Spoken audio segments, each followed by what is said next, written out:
সদস্য জনাব ইসরাফিল আলম। মাননীয় স্পিকার, আপনাকে ধন্যবাদ। আমি মাননীয় শিক্ষামন্ত্রীর কাছে জানতে চাচ্ছি, বাংলাদেশে বেসরকারি বিশ্ববিদ্যালয় যেগুলো প্রতিষ্ঠিত হয়েছে, আমরা জানি এগুলো সব নন প্রফিট অর্গানাইজেশন হিসাবে তারা প্রতিষ্ঠিত হয়েছে। হওয়ার পর তারা বিশাল এই শিক্ষার নামে বিশাল একটা শিক্ষা বাণিজ্য করে যাচ্ছে এবং এগুলিকে রেগুলেশন করার জন্য কোনো সুনির্দিষ্ট বিধিবিধানও প্রণয়ন করা হয়নি। বেসরকারি বিশ্ববিদ্যালয় আইন প্রণয়নের যে পদক্ষেপে সরকার গ্রহণ করেছে, এই পদক্ষেপটা কত তাড়াতাড়ি শেষ হবে মাননীয় স্পিকার আপনার মাধ্যমে মাননীয় মন্ত্রীর কাছে জানতে চাই। ধন্যবাদ মাননীয় স্পিকার। মাননীয় মন্ত্রী। মাননীয় স্পিকার, আমাদের উচ্চশিক্ষা ক্ষেত্রে বেসরকারি বিশ্ববিদ্যালয় এটা একটা অত্যন্ত গুরুত্বপূর্ণ অবস্থান গ্রহণ করে। তো দুর্ভাগ্য বিষয় হলো যে প্রথম 1992 সালে এবং পরবর্তীকালে 1998 সালে সংশোধন করে যে আইনের ভিত্তিতে বেসরকারি বিশ্ববিদ্যালয় চলছে, তার শর্ত অনুসারে 54টি বিশ্ববিদ্যালয় অনুমোদন লাভ করেছিল। দুর্ভাগ্যের কথা হলো এই যে এর মধ্যে অতি সামান্য সংখ্যক বিশ্ববিদ্যালয় সফল হতে পেরেছে, বাকিগুলো সফল হতে পারেনি। আমি নরম শব্দই ব্যবহার করলাম।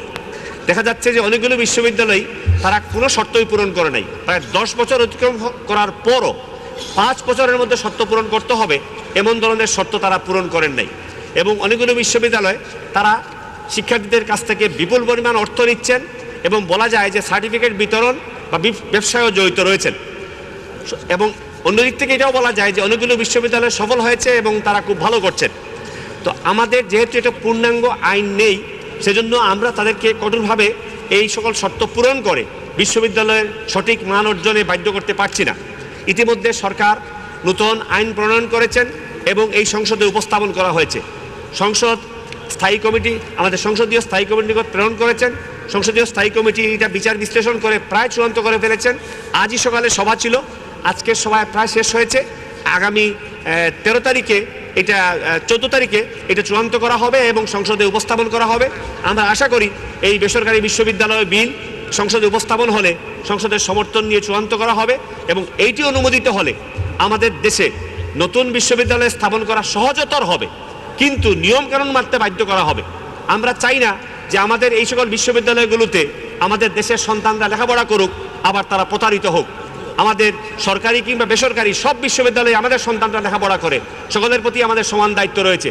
তাই আমরা এই সকল বিশ্ববিদ্যালয়কে ইচ্ছামতো ব্যয় নির্ধারণ করা, ইচ্ছামতো টিউশন ফি নেওয়া, ইচ্ছামতো ভর্তি ফি নেওয়া, আবার কিছু কিছু বিশ্ববিদ্যালয়ে লেখাপড়া না করিয়েই সার্টিফিকেট বিক্রি করা, এগুলো আমরা বন্ধ করতে চাই।